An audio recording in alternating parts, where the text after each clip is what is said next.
நாளுக்கு நாள் புதிய உச்சத்தை எட்டி வந்த தங்கத்தின் விலை ஜூலை மாத தொடக்கத்திலிருந்தே படிப்படியாக குறைந்து வந்த நிலையில் இன்று தங்கத்தின் விலையானது கணிசமாக அதிகரித்துள்ளது. சென்னையில் 22 கேரட் ஆபரண தங்கத்தின் விலை இன்று சவரனுக்கு 240 ரூபாய் அதிகரித்து ஒரு சவரன் தங்கத்தின் விலை 1,05,440 ரூபாய்க்கு விற்பனையாகிறது.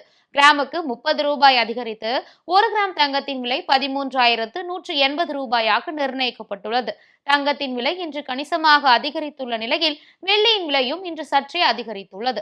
சென்னையில் சில்லறை வர்த்தகத்தில் வெள்ளியின் விலை கிராமுக்கு 5 ரூபாய் அதிகரித்து ஒரு கிராம் வெள்ளி 240 ரூபாய்க்கும், கிலோவுக்கு 5,000 ரூபாய் அதிகரித்து ஒரு கிலோ வெள்ளி 2,40,000 ரூபாய்க்கும் விற்பனையாகி வருகிறது. நாளுக்கு நாள் ஏற்ற இறக்கத்தை சந்தித்து வந்த தங்கத்தின் விலை கணிசமாக குறைந்து வந்த நிலையில் தற்போது மீண்டும் தங்கத்தின் விலை அதிகரித்துள்ளது நடுத்தர மக்களுக்கு அதிர்ச்சியை அளித்துள்ளது.